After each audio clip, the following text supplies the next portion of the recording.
Tim. Hello. Yeah, welcome back to the pruning session with Tim, and it's always great to be with Tim when it comes to this sort of things. Now, Tim, when you're pruning, what kind of tools do you use?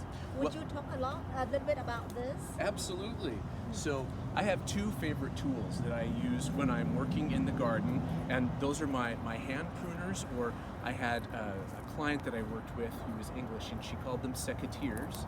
So I like to call them that. And these are bypass pruners, and that means that the blades have sort of a scissor-like action, right? This cutting blade bypasses this blade here, and so there's another type of hand pruner out there called anvil pruners, where instead of scissor action, the cutting blade comes to an anvil, and sometimes that pinches, so I like the bypass style pruners better. And I always like to have a hand saw with me. I get a lot of pruning done with this simple little hand saw, and what I love about this is you can tell it folds up. If I could tell you the number of times I've had a saw that didn't fold and I accidentally cut myself, well, we wouldn't want to talk about that.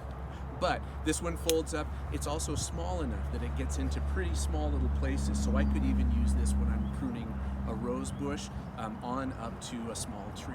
So these are the tools that I use the most often. Even though I've worked as an arborist, I've used chainsaws and all sorts of hedge trimmers. These are the ones that I like to use when I'm in my garden at home. Now, what must you keep in mind when you're pruning things like this, safety-wise? So I'm glad you brought that up, because even though we're just making small cuts here, we're dealing with sharp objects, and so I like to I start out thinking about safety, and that's why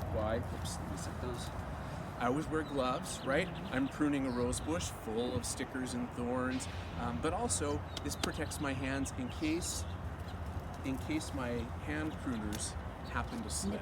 Yeah, I don't want to, this gives me a little protection. I tend to wear long sleeves when I'm pruning, just again for a little bit of protection. Harder to talk myself into it when it's summer, but it's important to do. And then I always wear eye protection. You see, I was just gesturing with this. It's good to have eye protection in case you get a little crazy with your hand pruners. And also, as you're looking through a shrub and moving things to the side, they sometimes bounce back. Good to have a little protection. You only have two eyes, might as well keep both of them. And especially when you're cutting tree branches, you don't want them to fall on top of you. Absolutely. Into the eyes that way, right? Absolutely. Yeah. Okay. So, all right. Now, are you going to keep this one in the middle? This one in the middle here, I've kind of been debating on this, because this one is right in the middle of our shrub, and we have this other one here. This one could be one we take out to improve air circulation through our rose bush, or we might make it just a little bit shorter, just to keep a fuller look to the rose bush. So here's a trick that I use. It's easier to cut twice than it is to put stuff back on after you've cut it. Very true, very true. So if I make a shortcut here, I can kind of look at that and decide if that, as I finish the rose bush, is that what I want out of this, or is this too much? Is this too much? Yeah, too condensed or too much foliage in one area? Okay. And what about this one? 2 branches crisscrossing. So that you brought up something that we tell a lot of our students who are just learning pruning. If something is crossing or rubbing, that has the potential, especially with a thorny rose, to maybe injure another cane, create an entry for disease or something else. And so I might pick the one that I think is the best. In this case, this one is a nice vigorous rose, but it's coming from here all the way out here. So I'm going to cut this one all the way back, and I'm going to cut to this node all the way down here. Okay, so why don't you cut it all the way to the bottom, because you think new growth might come from here? So new growth could, absolutely, new growth could come from right here. I could cut this even lower. You might be able to see here was a cut that somebody made that was lower, and here another one.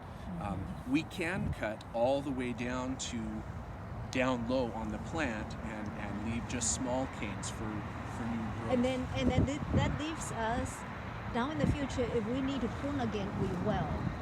But yes.